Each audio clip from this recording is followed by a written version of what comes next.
Pleasure to be here. As Lisa noted, this is a different kind of lecture from the other ones in Conceptual Foundations.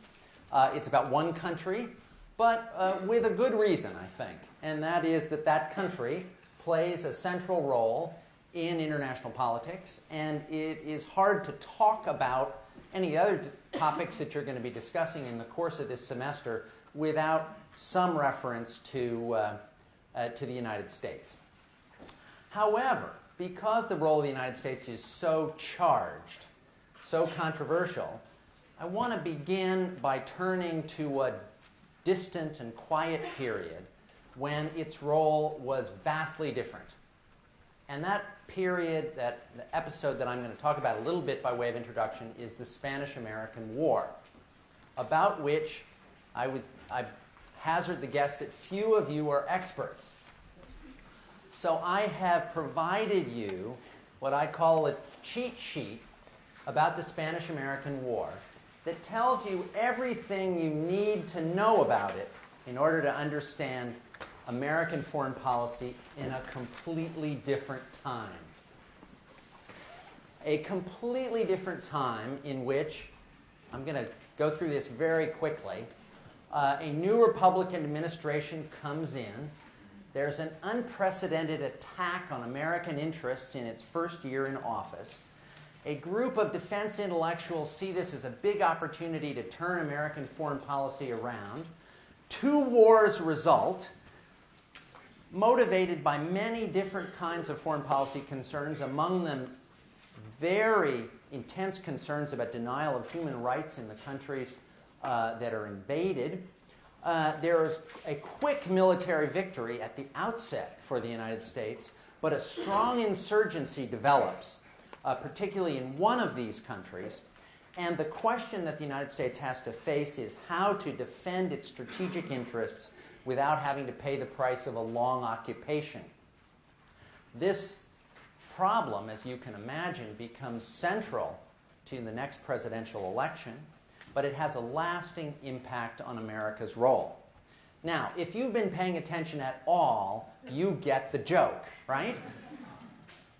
You can look at a quiet time far in the past and see that American foreign policy looks really similar to the foreign policy of today, and at a time when the United States is by far the dominant power in international politics.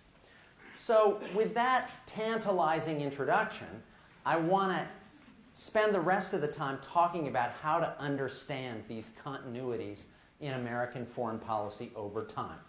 And we're going to look at 3 themes, which I've put on the board here, that little part of the blackboard that was allotted to me while the screen was down and you were all indulging in democracy.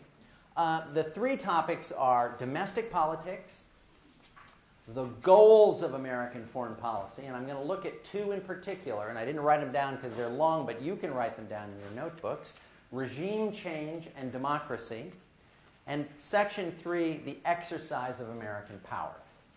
Now, the kinds of questions we're going to be looking at are, under domestic politics, who really controls American foreign policy? Whose influence counts? In the second section, how do we understand the stated goals of American policy? What do they mean, and how are they balanced against other goals?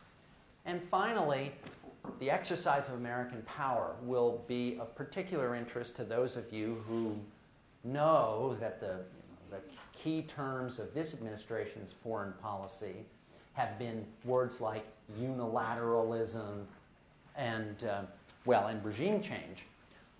So we're going to be looking at these problems in historical perspective, but I think in a way that should illuminate both the present and, even more, this is a bold boast that political scientists and practitioners make, the future. Okay, let's start with domestic politics and American foreign policy. Now, merely to talk about domestic politics is already to put up a red flag that we're not approaching this subject in a way that is completely standard for a realist outlook. And I'm going to make a confession to you at the very beginning of this lecture, and that is this, my view of realism. My view of realism is, and take this down, it tells you everything you need to know about international relations if you don't want to know very much. And as Exhibit A for this, I always like to read aloud the entire discussion in the large work by one of our eminent realists, John Mearsheimer, whom you're reading this week, in his book, The Tragedy of Great Power Politics, his entire description of America's Cold War policy. And it goes like this. Don't think you're going to be here for an hour. Only the United States had sufficient military power to prevent Soviet hegemony after 1945, so American troops remained in Europe throughout the Cold War. That's it. That's all you need to know if you're John Mearsheimer and a serious realist. America had the power, needed to deter hegemony, stayed in Europe throughout the Cold War. You know, we could dismiss the class right now. But if you want to know more, if you want to understand the weirdness of American foreign policy, its contradictory character, its what makes it so changeable, so mysterious, you need to dig a little deeper. And that's what we're going to do here. I want to start that by pointing out to you 6 dualities about American foreign policy that make you realize that there's more going on in the conduct of American foreign policy than John Mearsheimer's one sentence might lead you to believe. First of all, duality number 1. America has the most powerful military by far and the most powerful tradition of civilian control of the military and the biggest cadre in the world of civilian defense experts.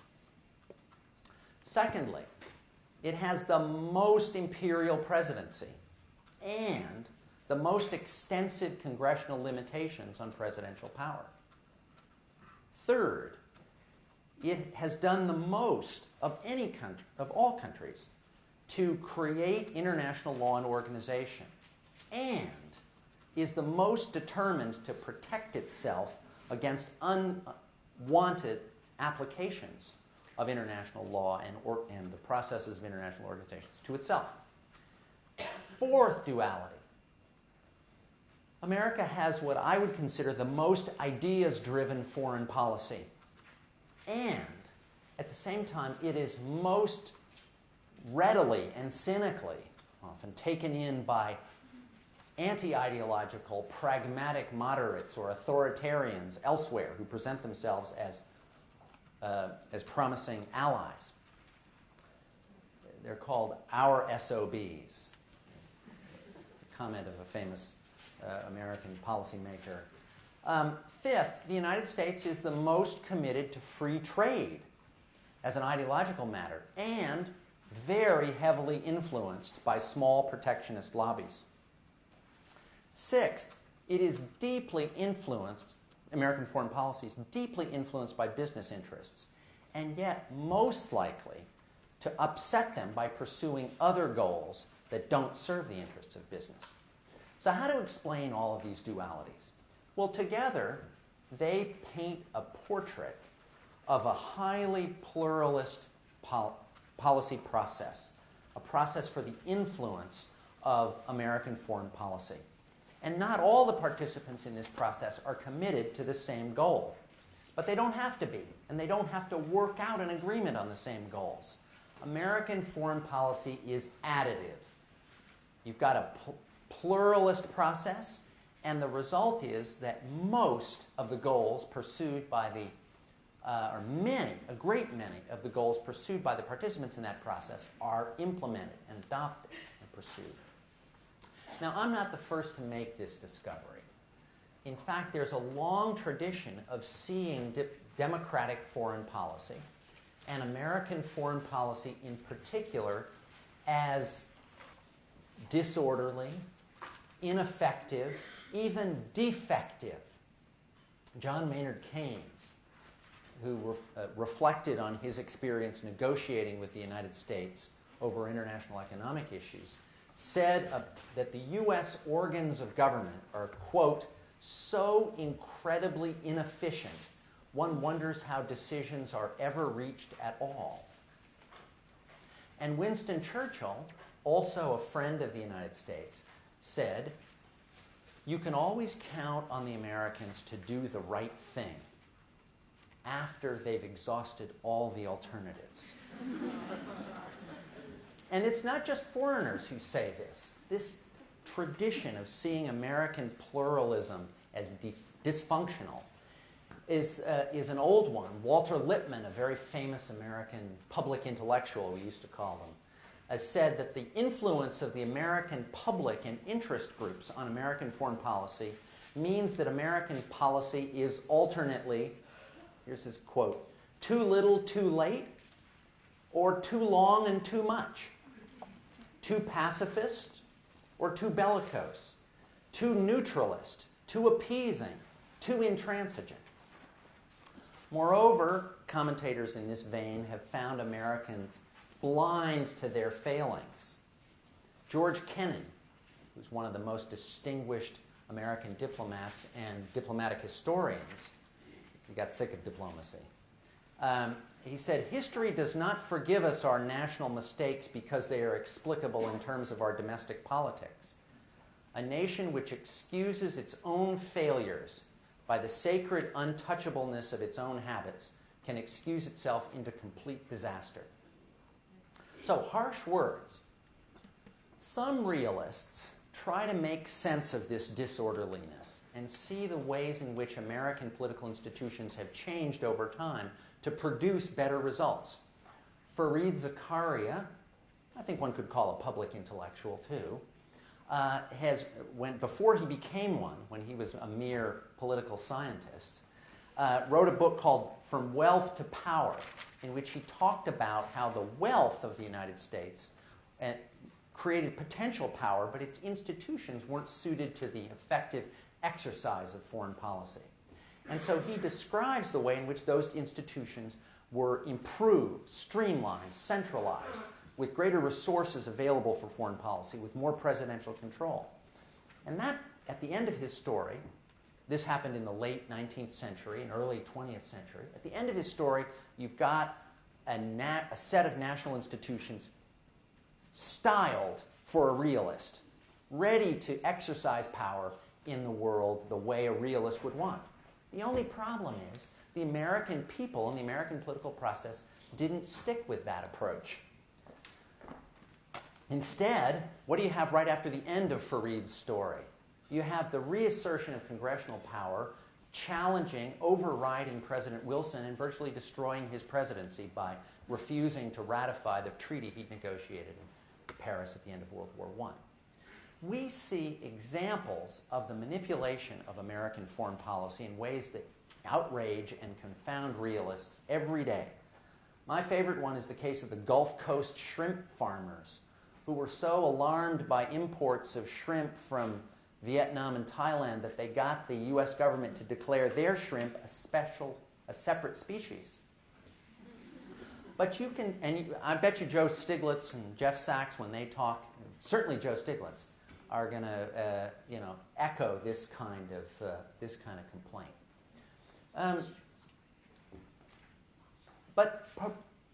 But pluralism extends far beyond the manipulation of American foreign policy by business interests.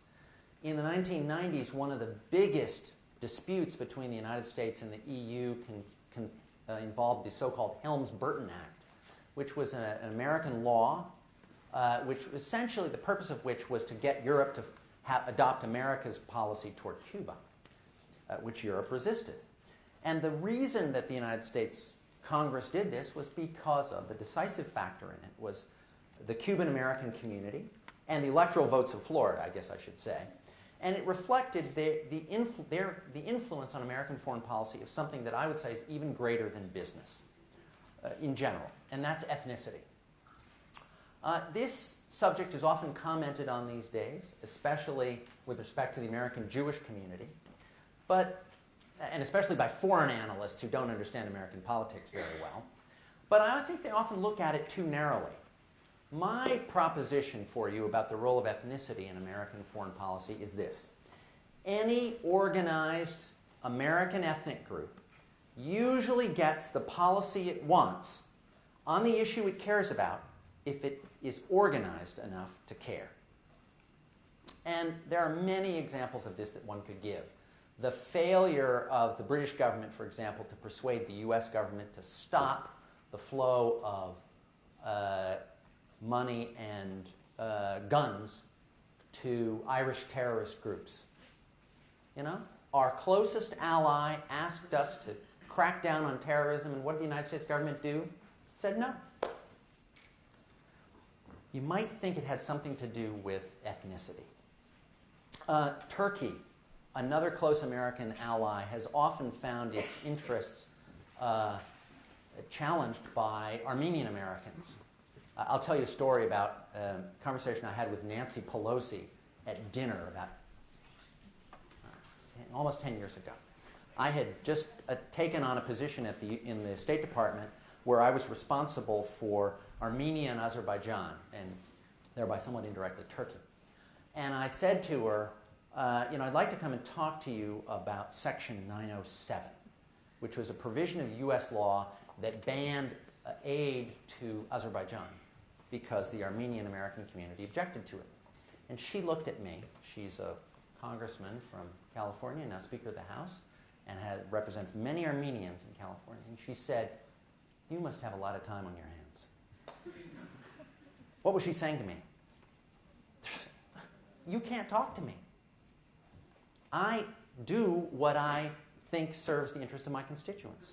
We don't have a rational discussion on this. In the Cold War, one country in Eastern Europe had a special status in American policy toward the Soviet bloc. It got trade credits, assistance, visits from American presidents, even at the height of the Cold War. And the reason for it was, this country was Poland, was partly strategic calculation and partly domestic political calculation. This country was the first country to enter NATO after the end of the Cold War. And I'll tell you, national strategy might have been enough to create that result. But if it hadn't been enough, it might have happened anyway. Now, realists are critical of all such influences. I remember hearing John Mearsheimer give a presentation in which he said he was really glad the Cold War was over because this would diminish the influence of East European foreign policy experts. Remember that when you read Mearsheimer and Walt. Today, this debate focuses on Israel. And it's very appropriate that the critique of the influence of the Israel lobby is led by two of the most influential realist experts on international relations. You will, I wager, discuss this article I've asked you to read in section, and I hope you'll use the very excellent review of it by Les Gelb in the Sunday Times last week. But let me add a few quick words about it myself to show you the significance of the fact that Mearsheimer and Walt are realists, not experts on other things. They are not experts on American politics because they don't seem to know that lobbies focus on the Congress above all else. They don't particularly want to understand the influence of the lobbies on Congress because they want it to be a little weirder than that. They want it to be about neoconservatives and evangelicals exercising influence on the White House, not Democratic members of Congress who are, the meat and potatoes of the work of any everyday lobbyist. Secondly, they're not experts on ethnicity because if they were, they would know that the diasporas of American ethnic groups are always more radical than those in the government and public opinion in the old country. They're not experts on the Middle East or experts on the evolution of American foreign policy there. Where do they think the relationship with Israel came from? Well, they don't really tell you very much about that. It comes, in fact, in a really interesting way out of a very bold and ambitious policy effort by the Kennedy administration to innovate where they felt that the Eisenhower administration had failed, and to build relations with all the major powers of the Middle East: Israel, Egypt, Saudi Arabia. Those were going to be the three pillars of policy. And that failed. And the residue of it, actually, is in the residue of that failure is the American-Israeli relationship. Now, I want to close this section. You'll talk more about Mearsheimer and Walton's section. I want to close this first part of my lecture by focusing again on the question of whether or not pluralism tends to produce successful policy. The liberal answer to this, liberal theorists' answer, is yes. The realist, as I said, I mentioned Keynes and Churchill and Lippmann and Kennan, is no. The realists the liberals that you're reading, or analysts of liberal influences in American policy, include Eikenberry and Meade. Eikenberry makes an argument in After Victory about the open and penetrated character of American democracy, in which he says it's a good thing. It's good for foreign powers to be able to influence American policy. Why? Because it means that the foreign policy of the largest power reflects more interests than just its own. Think about that. Walter Meade, whose short article on Jacksonianism you're going to read, wrote a larger book about this, about all of the schools of American foreign policy. Jacksonianism is one of them, but he discusses others as well. Hamiltonianism focuses on trade. Jeffersonianism, which focuses on keeping the military and other commitments of the United States abroad small. Jacksonianism, which focuses on honor and on American power, and Wilsonianism, which focuses on the spread of democracy. And he says that American foreign policy is always a coalition of schools. There's never domination by one school totally. There's always a melding of their interests, and the result is a stronger and more effective policy. And I think thinking about how well democracy produces foreign policy is one of the challenges raised by any study of American foreign policy. On this, I want to give realism the last word, however. You could argue that the pluralism of American foreign policy is a kind of indulgence, a luxury that only a powerful country can enjoy. That less powerful countries have to focus more on what their real priorities are. They can't pursue every interest group's pet obsession. Pluralism has this character of not requiring a prioritization among policy goals.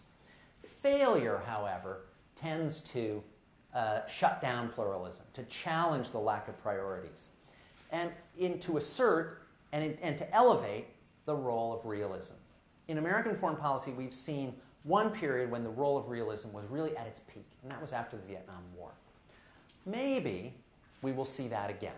That would be one argument that you could consider for the future of American foreign policy. Now, let me turn to the second part of my lecture, which is a discussion of American goals. The foreign policies of different countries can look very different because of the particularities of history, culture, geography, economic development, military technology, and so forth. What realism tries to do is to strip foreign policies down to their essentials, to see regularities and continuities. But we've already seen a challenge to realism in the process by which foreign policy has been made in the United States. It seems as though American foreign policy is the product of pluralism. Now, I want to take this a step further. Does this process lead to distinctive goals? Are there characteristic goals of American foreign policy that we can identify. And here I want to look at the particular goals of the Bush administration that have excited the most debate over the past several years. And those were regime change and democracy. The Bush administration made the argument that the threat faced by the United States and other countries, in the two cases where it went to war, that is Afghanistan and Iraq, that threat was directly related to the character of the regime ruling those countries. And that the right kind of internal transformation, moreover, would solve the problem.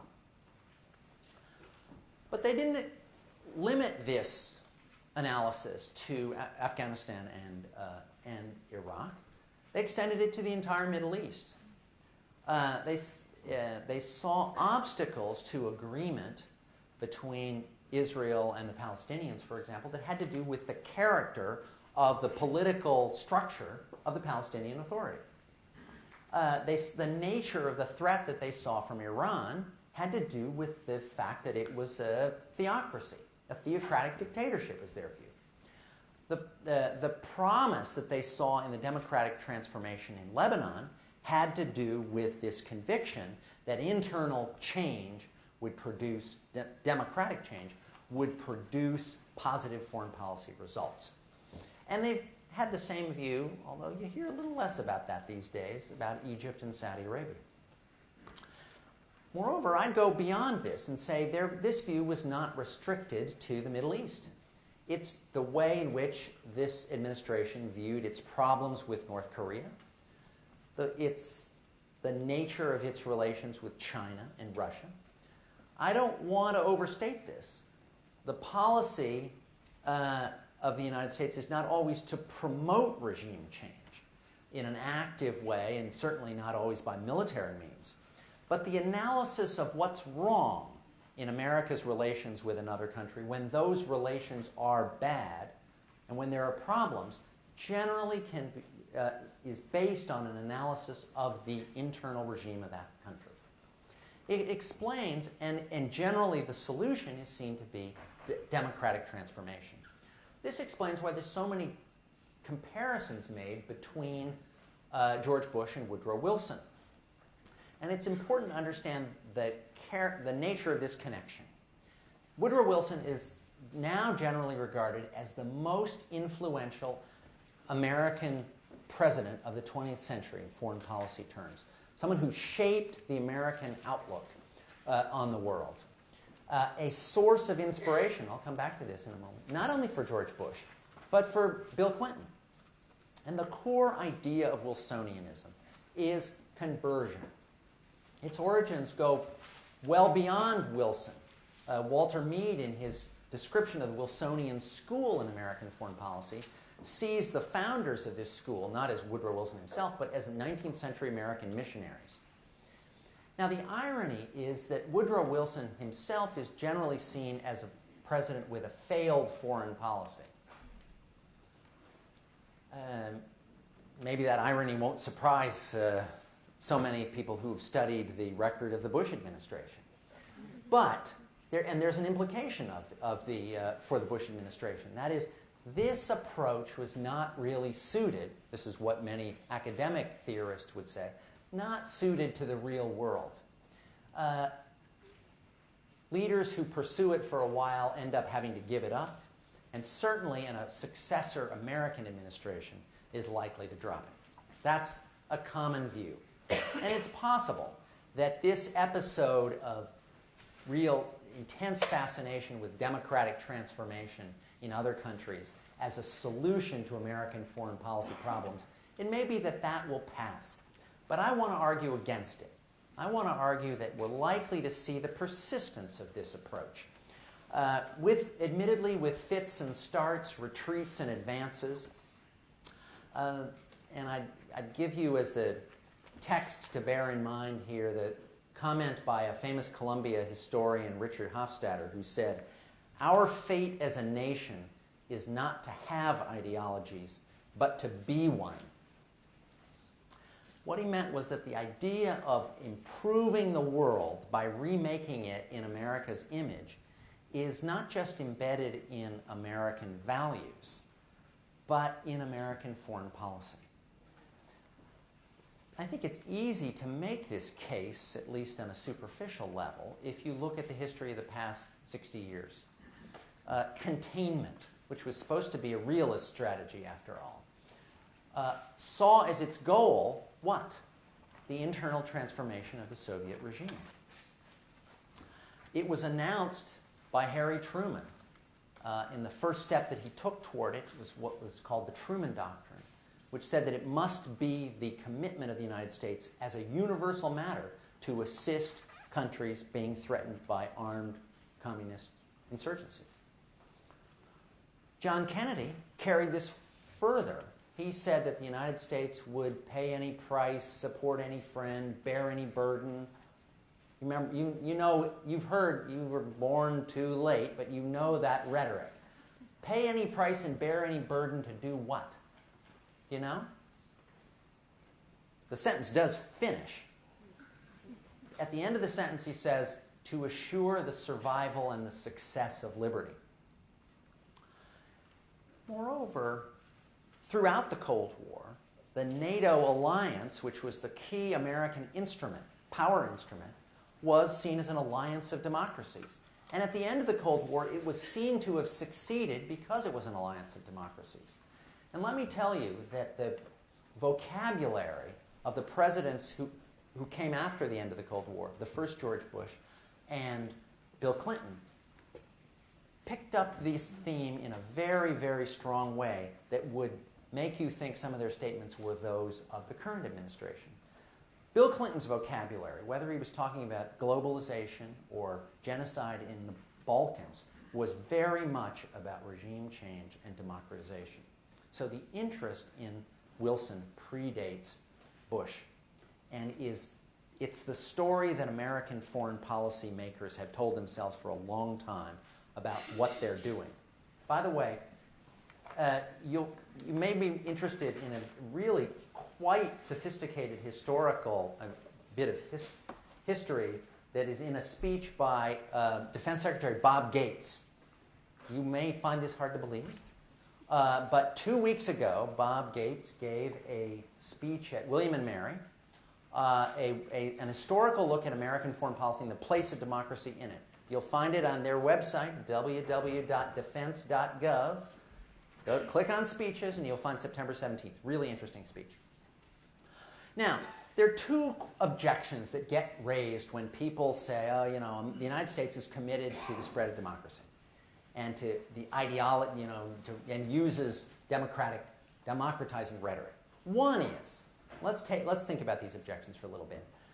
First, that it's just a kind of point scoring against adversaries, that it's not really sincere.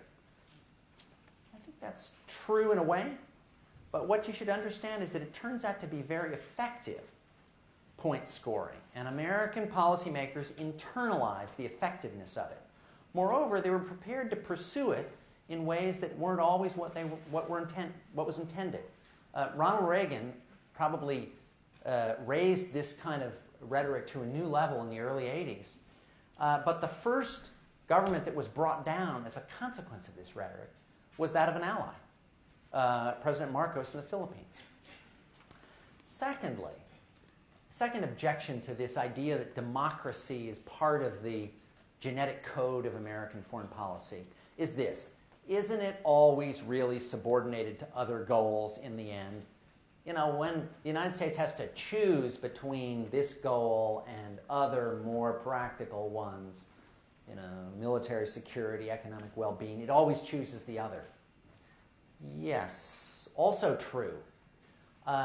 One would not want to deny the rich history, I referred to it earlier when I used the phrase our SOBs, of pragmatism and cynicism in American foreign policy. But I think even so, you should not underestimate its staying power. I think it's hard to understand the evolution, even in Iraq, of American policy without seeing the commitment of the administration and the analytical conviction to the idea that making an internal transformation work was the test of success. What's the test of success that even the president's opponents accept in Iraq? Political reconciliation. That is to say, internal transformation is the solution to foreign policy problems. And I think that's a consensus that over many decades has spanned the political spectrum. I'll give you one further data point. Ask yourselves why John Kerry spent so much time during the 2004 presidential campaign ragging on the Saudi royal family. You know? Because the idea of a monarchy as an appropriate ally for the United States that the United States could count on is prima facie suspect in American political rhetoric. Let me conclude this section by giving this question of ideological goals a little comparative perspective. I would now want to suggest that the United States is alone in pursuing ideological goals. You see other countries doing the same thing, whether they're secular goals, like revolutionary France or Bolshevik Russia, or religious goals. I have in mind Iran since the Shah, but also 19th century Britain, which often had a kind of low church agenda for its foreign policy that led it to moralistic opposition to human rights abuses in the Balkans. That's why Tony Blair's policies in the Balkans and in Iraq have to be seen as part of a long historical tradition in British foreign policy before they became poodles of the United States. But note this important difference between the United States and some of the other countries that I've mentioned. Revolutionary powers are usually most committed to the export of ideology in the immediate aftermath of a revolution. Generally, there's a loss of zeal and enthusiasm over time. The policymakers and diplomats representing that country discover that it's kind of inconvenient to have to pursue those goals in relations with other countries, which generally don't like to hear about your religious goals or your ideological fervor. And so they take the sharp edges off. They lose a real commitment to those goals. They favor a traditional security or economic agenda. They adjust to the international environment. They get with the program. Now, I think the American evolution has been almost the opposite. Our founders were very prudent men. You may know a quote from Tom Paine, revolutionary polemicist, who said that America's relations with Europe will always be positive as long as eating is the practice of Europe. By which he meant, we'll sell them grain and they won't give us any trouble. Okay? Over time, American policy has become more ideological, so that the United States now, 200 years after its revolution, is seen as a revisionist power. Why is that? Well, let me conclude here by giving the last word to constructivism. Dominant powers need a set of concepts that help to preserve the system they have built. You all know the term soft power.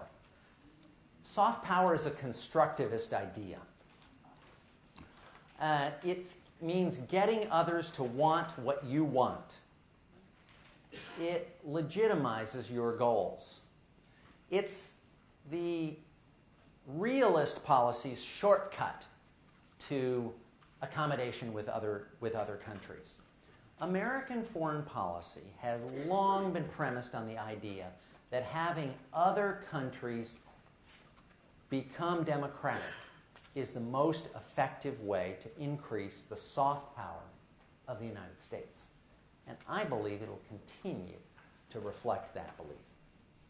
Okay, let me turn then to the third question that was suggested to me, at least, by our comparison between contemporary American foreign policy and the Spanish-American War.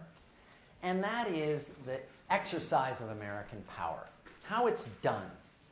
how the U.S. uses its enormous capabilities, whether it's economic power, military power. This is related to, but still separate from the goals that it pursues. And it's been one of the most discussed questions of international politics in recent years, not just among academics, but in public forums, by the public at large. And to do that, to think about, present a model of how the United States uses its power, I want to start with the picture that is provided for you in the assignment that you have from John Eikenberry, who provides the most developed and interesting and sophisticated historical analysis that reflects not just his own preferences and actually predates some of the current controversies. What does Eikenberry say about how the United States, since the Second World War, has used its power? Well, here's what it is in a nutshell. He says, American leaders have sought enduring cooperation with other countries, particularly the European allies, through what he calls a negotiated compact, a deal. And the deal is the pledge of American commitment to their security in exchange for a pledge of restraint, or in parallel with a pledge of restraint, a promise not to abuse American power, which is so dominant and could easily be abused. And he says the formula of American power is to pledge to use power for others and not in ways that serve the interests of the United States, to be sure, and at the same time not to abuse it. He says the result of this is that American power is regarded as legitimate because it's subject to what he calls strategic restraint. This is a kind of core principle of American foreign policy as he sees it. It's a formula for managing American primacy. And I understand that Professor Luck has assigned an article a couple of weeks down the road that is on this same theme, making hegemony work. Eikenberry's analysis of World War II and the end of the Cold War is how to make American primacy accepted and effective. Over time, he says, this principle, this compact, this negotiated compact, has acquired what he calls constitutional characteristics, meaning it's widely accepted by all the parties to the compact. And there's almost a constitution of international politics as he sees it. And what that constitution does, he says, is two things. It limits returns to power, and it increases returns to institutions. Now, what are those? Those are somewhat abstract terms. What do they mean? It means you don't benefit by pushing others around. Even better, you don't have to push others around. You have a consensual process in which the United States is able to get much of what it wants by playing by the rules. This is this extraordinary construct. Consent and moderation are the core of the relations between the United States and less powerful countries as he sees them, as they developed over decades after the end of World War II. And among the many benefits to the United States of this compact is that others feel no need to create counterweights to American power. Remember, I said the constructivists have this idea that soft power, having others be Democrats, means that the United States doesn't have to use hard power as much. The liberal analysis of how an orderly international system that serves American interests is created is through this negotiated compact. We don't abuse our power. We support you, the United States tells other countries, and in exchange, our primacy is accepted. The other countries don't have to balance or check the United States, or didn't, because of their confidence that American power would not be abused. You will read a similar argument with interesting nuances by other analysts and scholars. I'd recommend you look at a book by Ivo Daalder and Jim Lindsay called America Unbound, a book by Charles Kupchan called The End of the American Era, various writings by William Wohlforth. They have different views, but a lot of them kind of have an analysis that heads in this direction. Now, they all recommend an American policy that most of us would argue makes sense for the United States and for the rest of the world. It's a prudent, responsible, far-sighted means of managing a position of primacy. But those might be our preferences. But let's put our preferences aside. There's one problem with this historical picture, and that is it's not very good history. It isn't really the whole story of how the Cold War and the end of the Cold War unfolded.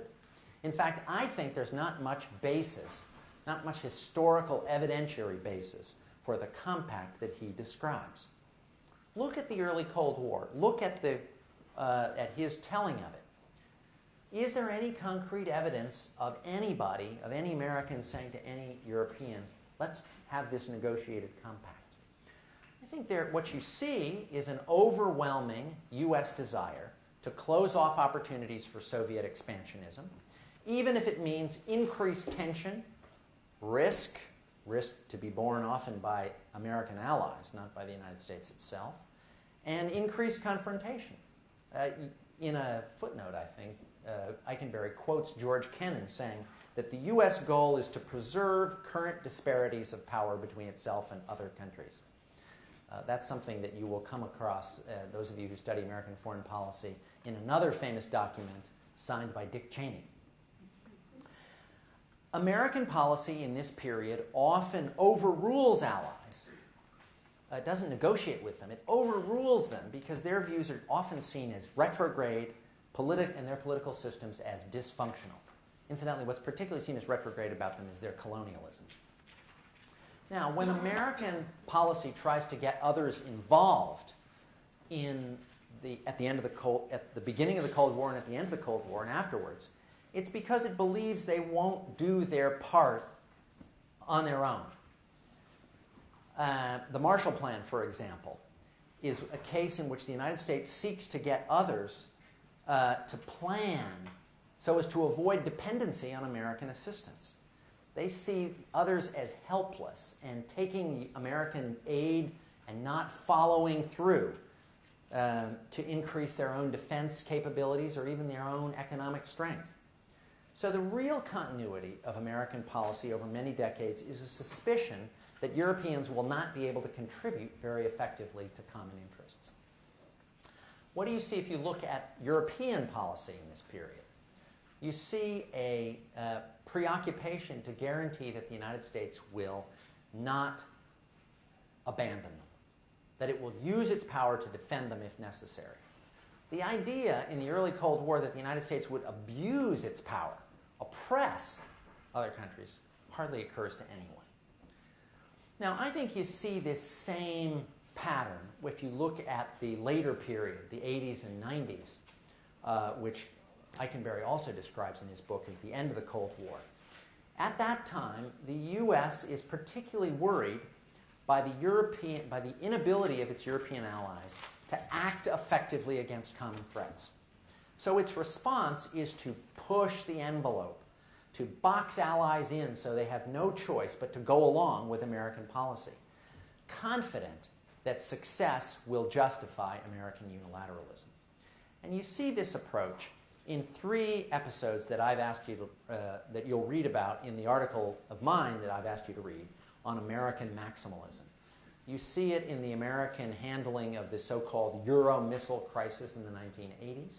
You see it in the American handling of German reunification at the end of the Cold War. And you see it in the Balkans crisis in the 90s, where the Clinton administration was dealing with genocide in the breakup of Yugoslavia. Now, what were the conclusions that American policymakers took away from all of these cases? I think they're not what Eikenberry says, or they're not only what Eikenberry says, and maybe there's a coexistence of these that one has to understand in order to come to a sophisticated, complete understanding. First of all, the conclusion was allies cannot usually be counted on to help effectively. An American policy, therefore, has to develop its own goals and pursue them firmly and single-mindedly. Secondly, policies of this kind are generally successful. Policies based on consensus, on bargaining, are often so compromised that they can't work. And finally, third, although allies cannot be counted on to help, they can be counted on to go along after the fact. So the United States tries to exercise leadership in a way that does not create lasting antagonisms. Very important. So as to avoid conflict and a need for balancing. As an expression of these principles, I would refer you to a statement in George Bush's State of the Union from 2003. He said, "America's purpose is more than to follow a process. It is to achieve a result." What he's saying is he disagrees with Eikenberry. He says if you pay too much attention to process, you won't get the results you need. His meaning, I don't think he's read Eikenberry's book. It's just a wild guess. But his meaning in Eikenberry's terms is it's risky to agree to limit the returns to power. It's risky to increase the returns to institutions. You may get paralysis. Now, as I said, this is true, has been true of others before the current administration. It was true, I would argue, conspicuously and often infuriatingly for other governments during the Clinton administration. That's why Chancellor Schroeder, who was Chancellor of Germany in the late 90s until recently, complained of the Clinton administration's policy of unilateralism. It's why my old boss, Secretary Albright, used to set other governments' teeth on edge when she spoke of America as the indispensable nation. And they always used to quote her as saying that, even though she was herself only quoting President Clinton. It was easier to beat up on her than on President Clinton. But the irritation did not stop American policies from becoming more ambitious during the 1990s. It didn't stop President Clinton from talking the language of multilateralism, but acting differently. Why? And why have other presidents done the same thing? Well, one suggestion comes from two very thoughtful American political scientists, Barry Posen and Andrew Ross, in an article, the citation to which Hisham will distribute to the class if I ask him nicely afterwards. And they analyzed American grand strategy and came to this conclusion, that administrations that start with the goal of cooperative security often get, meaning multilateral, consensual, negotiated, compact style, Eikenberry foreign policies, often get pushed towards strategies that are more like primacy. And the reason is that because they have ambitious goals, they see in frustration with the results that they get by working with others, they see that the only way to achieve them is to push as hard as possible to overcome the objections of others. Now today, the policies, the problems that American foreign policy faces are so broad, and the international uproar over American unilateralism so deep-seated and so angry that you can't ignore it and just say, well, this is how the United States always tries to get things done. That doesn't work so well. And so it's a legitimate question to ask how the United States will respond in the future, given that its tradition is to push the envelope of multilateralism and go beyond it toward policies of primacy in order to achieve, remember President Bush's line, achieve a result. not just follow a process. Well, I don't think it's an interesting question. I can't speculate at length about it, but I would say you already, as an indication of where future administrations will go, you already have the example of the adjustment made by this administration. You could say that the Bush administration is taking the advice of liberal international theorists more seriously, the advocates of process and of consensus and moderation. They say that the only way out of current difficulties, liberal international theorists, is to give cooperative security more respect, to become better listeners of earlier difficulties. And they understand that undisguised arrogance doesn't produce good results. If you're isolated, you've got no real choice but to follow this path, right? Well, this is how the Bush administration has adjusted to failure. And it's possible that a successor administration will do only the same, and may even push this further. We're likely to hear, it's quite possible that we'll hear more under a future administration about an Eikenberry-style negotiated compact, a new deal between the United States and countries around the world. Maybe. But I think the weight of historical evidence is very large and needs to be taken into account. And I would suggest two limits, two other factors that need to be taken into account in predicting this adjustment. When one predicts that the United States was, by virtue of its bitter experience in this decade, going to become a better listener and a better team player, I'd add two things. One, bear in mind the dynamic identified by Posen and Ross, whom I've referred to earlier. Even cooperative security strategies can take a lot of, quote, leadership to work. Remember, that's why American administrations of the past were often pushed against their own inclinations toward primacy. And American leaders of the future will also tend to doubt that others, because they've internalized this themselves, they will doubt that others, working on their own, can produce workable, lasting solutions.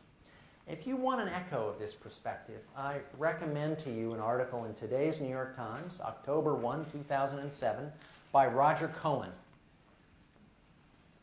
who talks about how to solve the problems of climate change in the future. And his proposition is, you of course need a policy of consensus in order to deal with this problem. And yet he also says, in a very stunning last paragraph, he says, multilateralism without a global arbiter has been tried. What he means is, I think he means, the United States has to play that extra role. The global arbiter knocks heads and makes multilateralism work. Here's a second reason to be doubtful about the complete adjustment that you might expect in American foreign policy, a reversion to an Eikenberry compact. And that has more to do, I think, with American identity and with some of the themes that I discussed earlier in the lecture. For better and worse, America is as close as we get today to, among the great powers, to being a country with a calling, with a sense of mission. The President of France made an interesting comment about a week ago in which he was explaining why he found the American example in the world so inspiring and invigorating and attractive. And he said essentially, the French and the Americans are the only two countries that think in universal terms. Well, this is not a lecture about French foreign policy.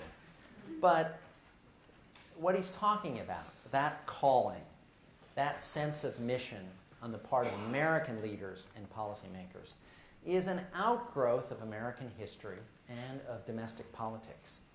And it leads the United States to use its power in ways that its leaders and its people regard as noble.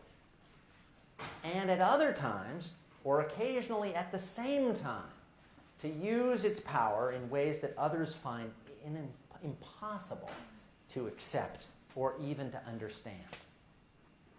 Today, that gap of misunderstanding is very great. We can hope that it will be reduced. But we have to recognize the factors that produced it in the first place. They've been present in American foreign policy for a long time, for most of the last century. Some would argue for longer than that. Remember the Spanish-American War. Look over the cheat sheet that I've given you. America's calling, its sense of mission, is not something new. It's not confined to one party or one presidency, and is highly unlikely to disappear soon. Thank you. Now,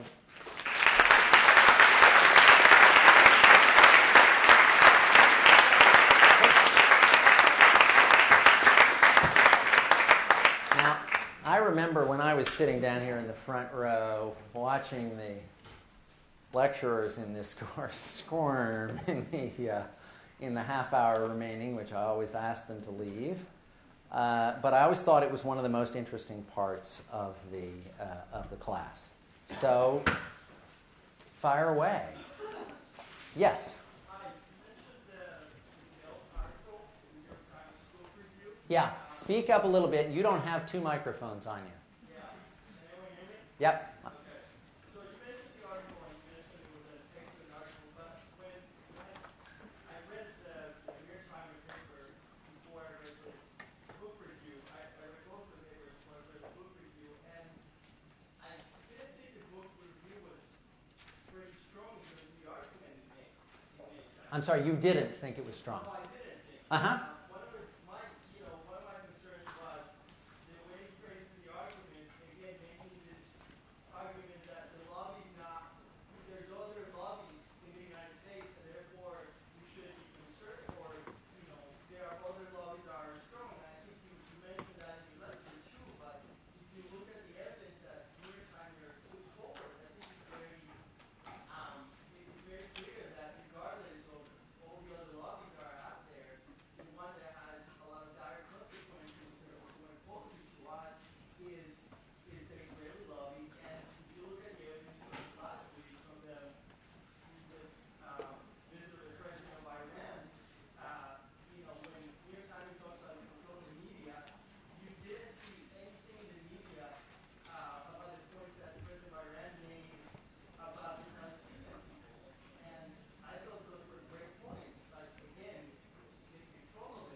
Yeah, do I sort of get the drift?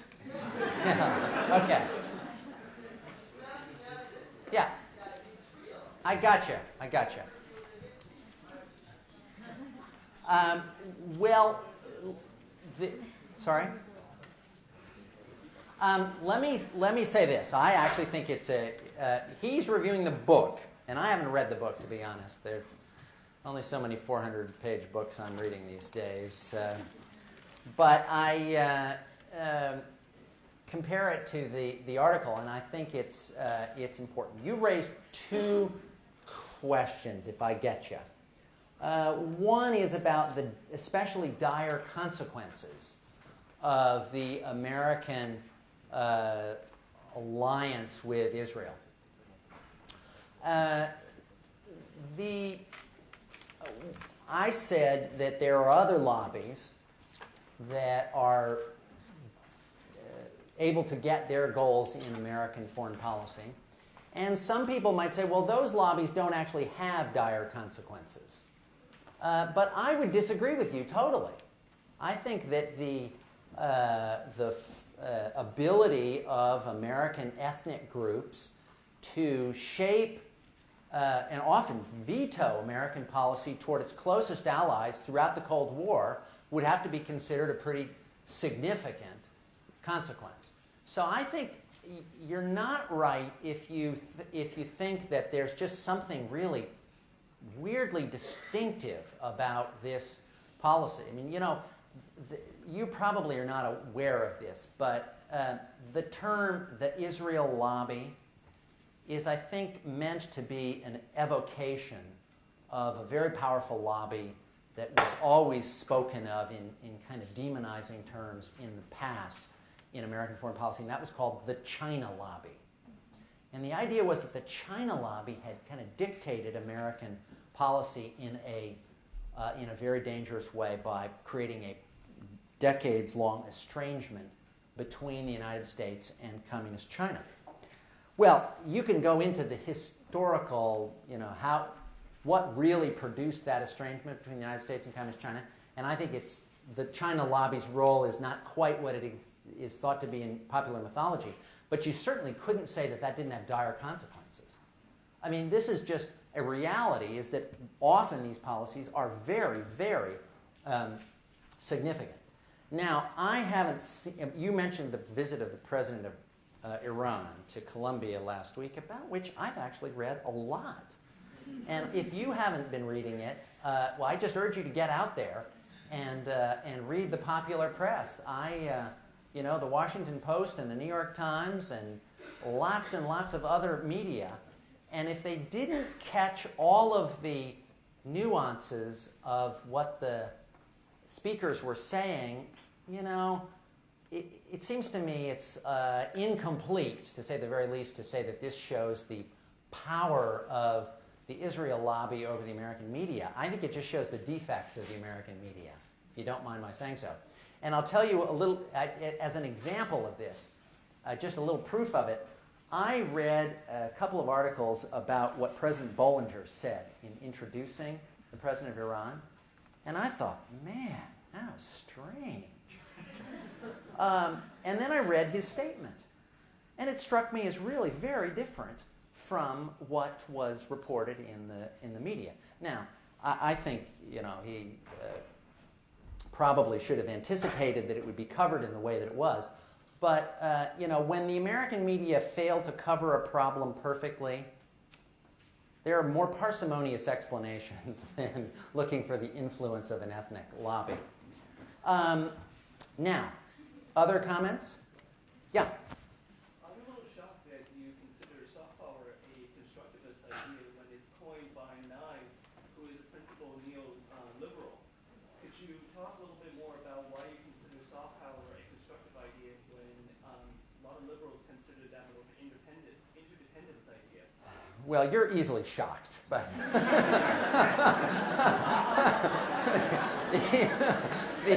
I like this. I like these sort of the shockability of SEPA students. This is why we have programs to train people in international politics, is to make them less easily shocked. No, I'm teasing you. Here's what I mean. I mean it's a constructivist idea in this sense, that it's based on it's based on ideas, for one thing. Soft power is a term that I believe it's a brilliant term, and it's a very important concept in international politics. And I also think that my good friend Joe Nye has done a lot to have people misunderstand it. That it's based too much on movies and McDonald's and all that. What soft power is it's legitimacy. That is, and he defines it this way. It's having people want what you want. And that gets you into a conceptual range, into conceptual territory, where it isn't just your ideas that matter, but it is, I think, there we're talking about a construct, a sort of set of concepts that I think constructivists actually explain better than liberals, because liberals tend to focus on institutions making things legitimate. And I think constructivists have a lot to add in pointing us toward the ideas that create legitimacy as well. And I was pointing toward an American idea that democratization adds to soft power. in a way that I think has actually probably been more important in the history of American foreign policy than any number of Arnold Schwarzenegger movies or any number of Big Macs. Yes? Even when it's pursued through use of force? What you just said, even if it's done, spread of democracy through use of force? Well, I'm saying that democratization is a goal that you can pursue in lots of different ways, including through hard power. And what the Bush administration has discovered is that you can get into a lot of trouble with the pursuit of this goal through hard power. The correction, I mean, in a way, what a lot of academic theorists have said to the Bush administration is, you don't get it. You know, this is something that to be effective, to serve the interests that you're talking about serving, actually can't be done in this way. That it has to be more a goal served by soft power. But that's something one can, you know, that you debate. The achievement of regime change, as you know, many people have argued in Germany and Japan, sure wasn't achieved through soft power. Now, we've probably got some questions over here. Yeah? Just building on soft power, it sounded like, listening to, maybe I'm a bit too cynical, but it sounded like... Oh, well, then you're a good corrective to these previous questions. Go ahead. If the U.S. Does move towards using soft power or maybe hold this negotiation a bit longer before it uses hard power, however you want to describe it, it sounds from listening to you that you were suggesting that that would be quite token, which I find quite impressive. Could you mean that? I don't want to say that. The question is, yeah, well, you weren't bellowing sufficiently because you're right up at the front and it's hard to project toward the back. The question is, it will, in the future, if American policymakers adopt consensus and soft power and a negotiated compact and an Eikenberry approach, you know, neoliberalism, will that just be for show? And I think it will depend on who they are and what the issues are. It will, I think it would be wrong to doubt in advance the sincerity of any policymakers, particularly when they're going to want to be showing that they're not the Bush administration. And I think any successor to the Bush administration is going to, as Roger Cohen says in the Times today, try to benefit from the contrasts. You know, new presidents tend to do that. George Bush Sr., when he took office, emphasized that he was, you know, pursuing a kinder, gentler America. So you hear that, and President Clinton certainly said that he was going to be different from President Bush. But the real question isn't so much their commitment to a certain kind of multilateral consensual process, and isn't their, you know, their rhetoric. It's what happens when the policy gets stalemated. And here, I can't predict the future for you, so I'll just give you an example from the past, which is the Clinton administration's handling of Bosnia policy. The Clinton administration came into office thinking that that the previous administration and the Europeans had really screwed up Balkans policy very badly, and that they were, you know, tolerating genocide. And it tried to come up with a new approach, and the Europeans shot it down. And they said, no, we don't want that.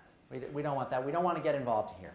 And so the Clinton administration backed down, and things got worse and worse in the Balkans, and it seemed as though genocide was about to repeat itself.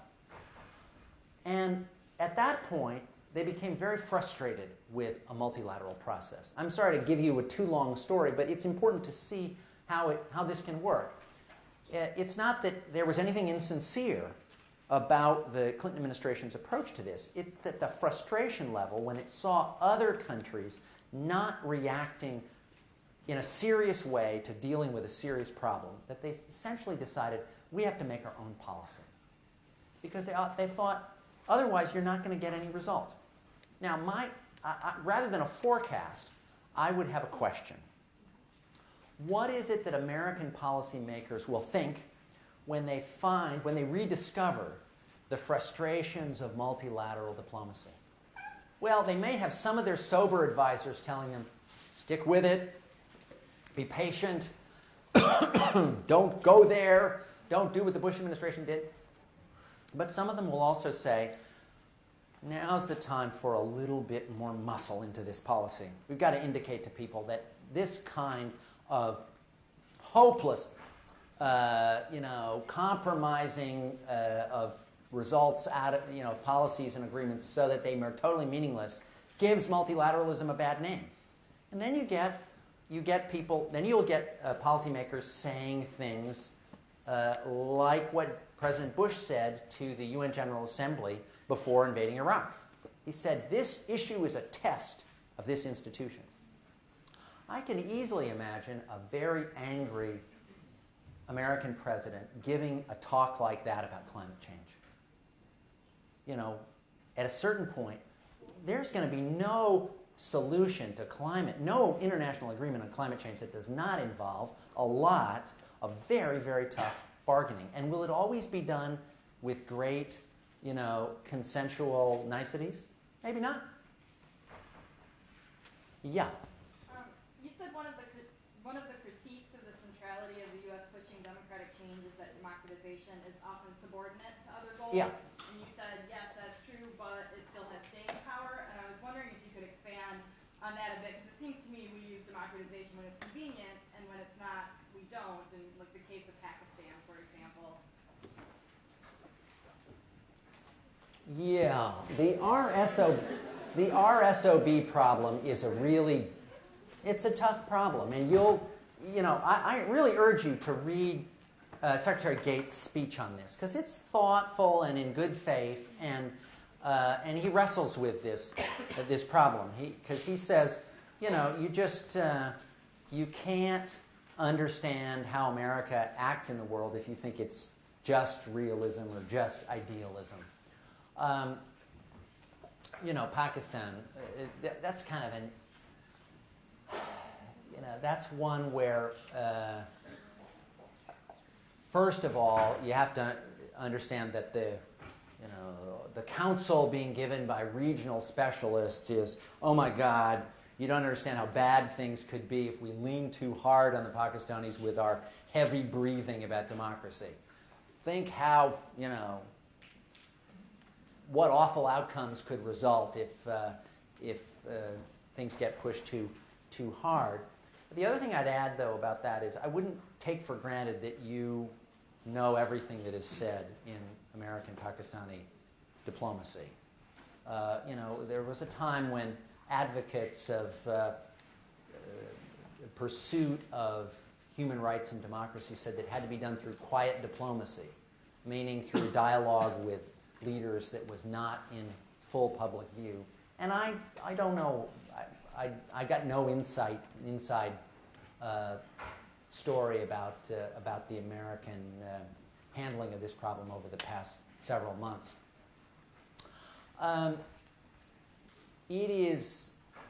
There is no doubt that, say, after September 11th, the American conviction, which was really across the political spectrum, was that for a time at least, was that overvaluing stability had actually led in the Middle East, had led American policy in a bad direction. That it had, led American policymakers to be complacent about relations with countries that were very hostile to it, deeply hostile. Did that produce a reorientation in the short term toward Saudi Arabia? Answer, absolutely not. Did it lead to putting things on the agenda in U.S.-Saudi relations that hadn't been there before? Absolutely yes. The same, I would say, is true of Egypt. There's the Bush administration was, I think, overconfident for a while about how much you could achieve just with rhetoric. But it hasn't totally backed down. I talked to friends who are in Embassy Cairo. They say, they say, every American journalist and pundit will tell you that the United States has backed away totally from the democracy agenda in Egypt. And he said, we spend all of our time out there on this account. So it is a very, it's a complicated problem, and I, did not want to oversimplify it with any glib formulations. And if I, went too much in one direction or the other, I don't want to mislead you. It is nevertheless a part of the American policy mindset that I think makes it impossible to ignore American policy unless you really keep it front and center. Yeah? You seem to be saying that Wilsonian democracy promotion is embedded in American foreign policy. Do you think there'll ever be enough failures of that policy to, so that it will cease to exist? I mean, I don't mean to be flippant, but it seems that when we force democracy on countries that we haven't, either eradicated or occupied, that democracy doesn't completely benefit us. I mean, when countries become democratic, if our policies are negative to those countries, then and the public expresses their opinion and votes anti-American people into power, I mean, what do we do?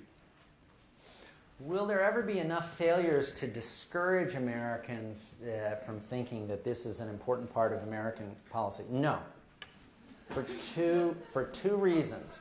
One, there will always be contrary cases where it looks as though internal transformation has produced a huge new set of benefits and opportunities for the United States. I mean, the collapse of the Soviet Union and the Soviet bloc is sort of principal, case of that. You had the collapse of a regime that was, on ideological grounds, hostile to the United States, and it seemed to remake the world. And not only that, it's so inspiring to Americans when, you have these large crowds in the streets and they're, invoking American authorities and figures and marching around with, the Statue of Liberty. Will there ever be enough failures if there are examples of success like that? Of course not. But I would say the other reason is, American policy is often quite resistant to failure, to learning. And I don't mean that in a completely flippant way. I mean that these goals are understood to be long-term goals. And so you don't necessarily pull back entirely from, one or two setbacks.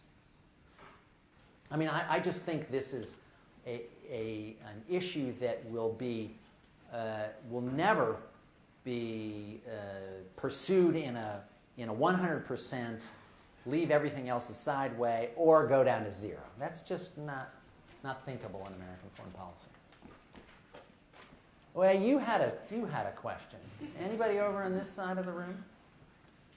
Yeah. You started off referring to the Spanish-American War as the kind of event that catapulted the United States onto the world stage, and the likenesses of our current forays on the international stage to that event. So is this feeding the circle then, or feeding the cycle that the historical cycle that realists like to point to, and this is the end of American history? No. You mean catapulting off the world stage? No, you could, I suppose you would argue that American influence at the end of this story has been reduced in ways that are important to understand in thinking about the future of American policy. But what I think is really important is that you shouldn't just view either of these episodes in power terms. That is a challenge to American power resulting from the sinking of the Maine in Havana Harbor, the burning structure that I referred to in the cheat sheet, and the exploitation of that, or the response by the United States in a way that increases its power.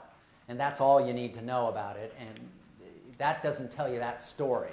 It doesn't tell you what the mix of preoccupations and domestic concerns and legitimacy were that surrounded the war effort. For that, you really need to dig in a little deeper and understand.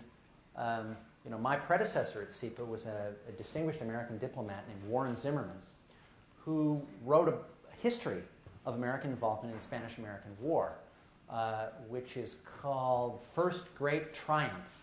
It's really a good book. That you can skip the first half, which is all the charming personality portraits, and read the second half. But the second half is a fascinating portrait of the policy process and how Americans who've been strategists pursued strategic goals in a domestic political context where the main rhetoric was about human rights. The Spanish-American War was probably the episode that really elevated American human rights concerns to the top of American foreign policy, which is something that very few people know. And Ambassador Zimmerman describes it in a brilliant way. More questions over on that side of the room. Yeah, you in the suit and tie. In your article on American maximalism, Yeah. I was just curious, why does the Gulf War, the First Gulf War, was only fleeting mention? Well, partly because the editors of the journal told me they'd only give me 6,000 words, and partly because I don't know as much about that, and partly because it's a less perfect case. Political interpretation, is often based on that. But what I do say is that's important, and that thank you for asking the question, is that the policy of German reunification was pursued absolutely to the max to achieve all American goals. There was absolutely nothing left out. There was no equivalent of, calling the war off after 100 hours. And the Gulf War was a kind of different case, which remained controversial in American policy circles, partly because it had been called off early. And in that way, it represents a kind of contrast to the other policies that I said were more maximalist. And then, of course, there's a long follow-on story. By saying it was called off early, by the way, I don't mean the U.S. Army didn't march to Baghdad, because there are many things that American policymakers advocated doing. Nobody wanted to go to Baghdad. Short of that, if you want to read a really good book on the Persian Gulf War, there's another book by journalists it's called The General's War, by Traynor and Gordon. It's really a fabulous book, and particularly the first 50 pages and the last 50 pages on the evolution of American policy. Yeah? Professor, to what extent can the United States continue to export democracy to the Middle East, but then not recognize it where it exists? I'm thinking specifically as far as Hezbollah in Lebanon, or Hezbollah wins elections and achieves representation, or Hamas, or even the Sadr trend in Iraq, where Sadr wins elections and holds seats. To what extent can the U.S. build soft power in the Middle East and continue to not recognize democracy?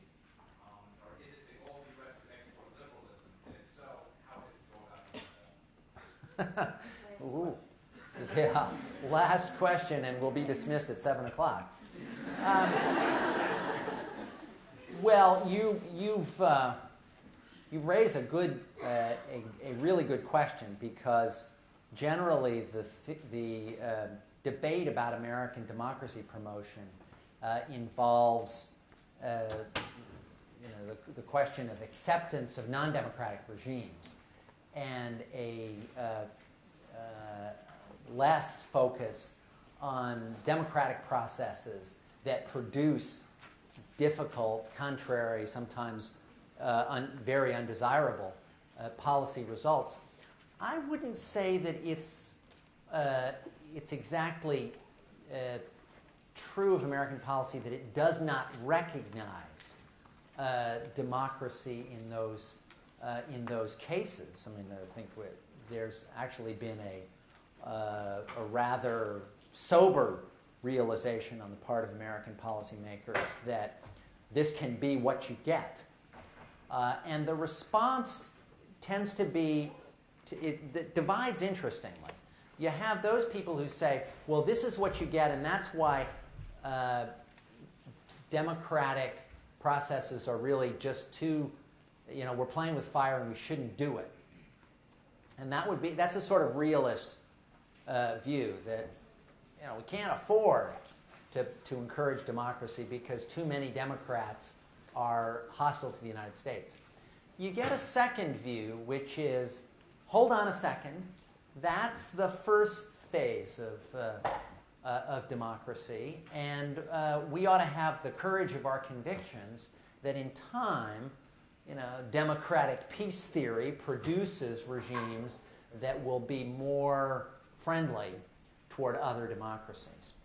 I had a conversation once that I'll describe to you, even at the risk of going 2 minutes over, with the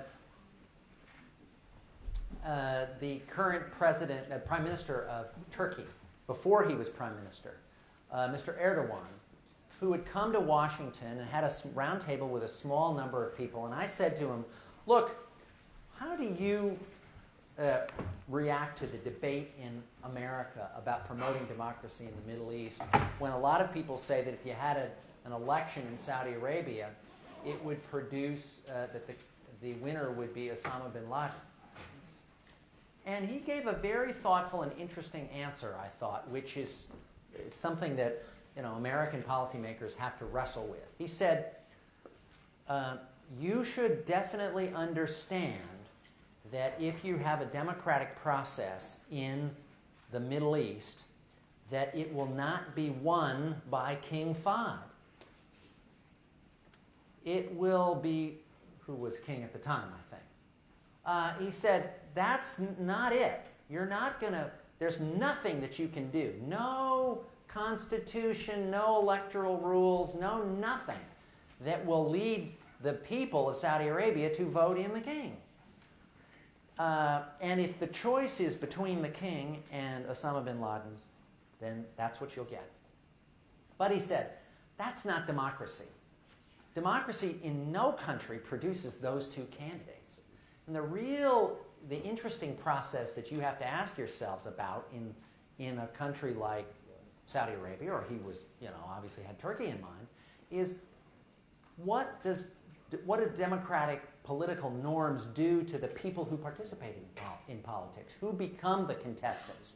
Who in Saudi Arabia really would be the candidates for president if it weren't the king and Osama bin Laden? Well, that's an interesting question. And if to get there, you have to envision these countries several phases of historical development further down the road than most of them are now. And you have to envision political actors who learn the lesson of Hamas's success and Hezbollah's success and figure out, what do we have to offer that's better than that? And that's the answer to the long-term answer to the question about how American policymakers could think about democracy in the Middle East as a continuing objective. Because you're absolutely right. If that is a goal, the only reward for which is to, produce Osama bin Laden. Significant policy advance, does it? Thank you very much.